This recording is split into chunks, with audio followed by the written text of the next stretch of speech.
Warning, the following contains themes such as child abuse, body horror, mentions of death. If these topics make you uncomfortable, please don't watch this.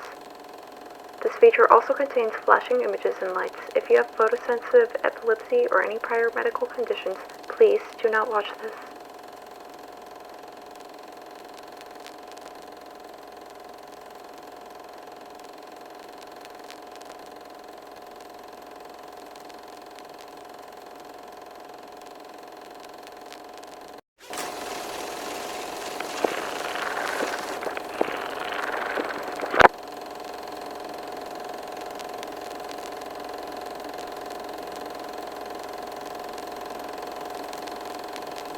Once there was a kingdom, ruled by a young child.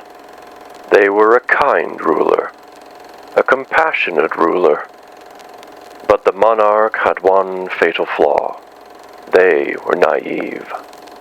One day, the royal fell ill to a plague, one that ravished them in their dreams. No one could cure the condition, not even the greatest of doctors.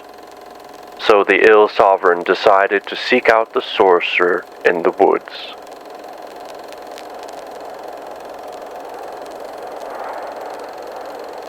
"Don't go there. That man is dangerous," the ruler's people cried out, but they were already gone. To that little one, everyone was good. Everyone was pure. No matter what. No matter what. After traversing the dark, desolate forest, the sickly child stumbled across the sorcerer's home. It looked empty, uninviting, and frightening, but the young ruler didn't judge.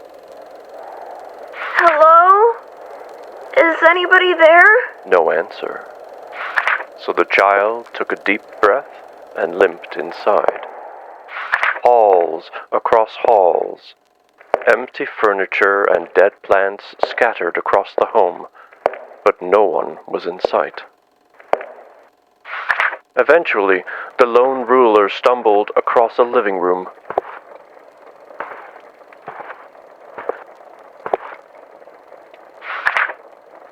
There sat the sorcerer, staring at the fireplace, the flames illuminating his broken, cracked face.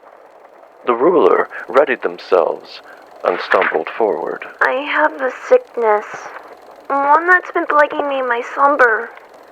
No one can cure me, but I think you can. Could you help me?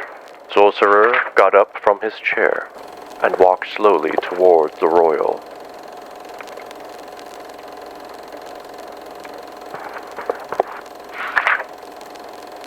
"Why, of course I can," replied the sorcerer, leaning towards the ill monarch.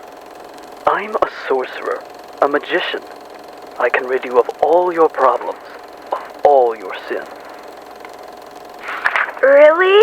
Said the sovereign in relief and excitement. "Of course I can.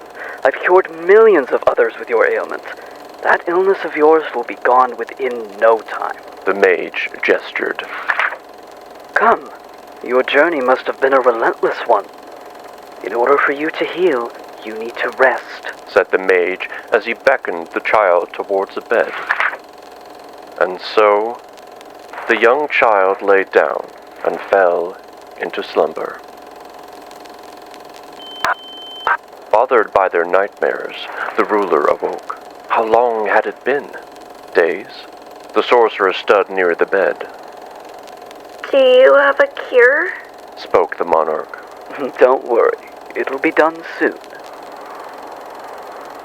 With hope in their heart, the child fell back asleep. Nightmares disturbed the monarch to wake up. How long were they asleep? Days? Weeks? The sorcerer stood by the young child. Do you have a cure yet? Croaked the monarch. "I'm working on it. Learn some patience," Said the mage with a hint of irritation. With uncertainty and disappointment in their heart, they fell asleep.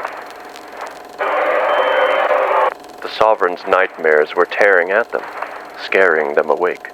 Time felt as if it had been stretched out. How long had they been under? Days? Weeks? Months?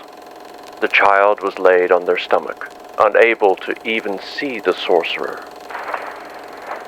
Do you... Just shut up and wait! With dread, pain, and fear in their heart, they...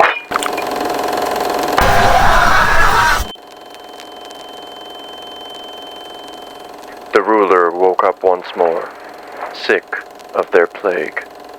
They had enough. How long had it been? Days, weeks, months, years? The sorcerer wasn't even in the room. Unable to fathom the pain, the young child pushed themselves out of their bed and limped toward the mirror. From the depths of the mirror, a husk gazed back at them.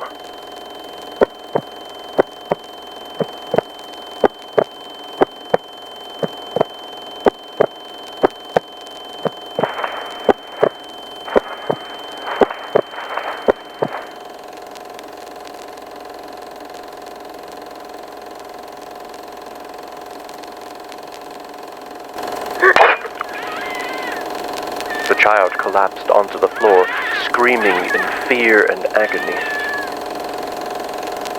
The sorcerer stood above his creation, looking down on it with a sinister expression painted on his face. What did you do? The child cried. I did what I said I would. I rid you of all your problems, of all your sin. And now look at you. You're all better. A mere image of your former self. A painted smile without a soul. I never asked for this. I just wanted to be cured. The mage picked up the limp child and dragged them around like a toy. Why? Why? Why? Why did you do this to me? But the sorcerer never answered their cries. Not once did he ever consider the grief and pain in the monarch's broken heart. The two arrived at a room, one that was more decrepit than the rest. On the ceiling hung 4 strings like ropes. What are you doing? Why are you doing this? What did I ever do to you? The sorcerer hooked up his newly created puppet. Finally, he spoke. You've been asking the wrong questions to the wrong person. This whole thing was your decision. You said you wanted to be cured, did you not? But you said you cured several others. And I did. The sorcerer turned the child around. Facing the two was a monument full of puppets, full of corpses. They're dead. Oh, but they're not dead. They're just leftovers that have yet to be recycled. You see, sometimes souls can be someone's worst night. I want to go home. Let me go home. Let me go home. Shut it! The sorcerer left the room, letting his ritual do his torture. Before closing the door, a soft sob echoed through his ears. I trusted you.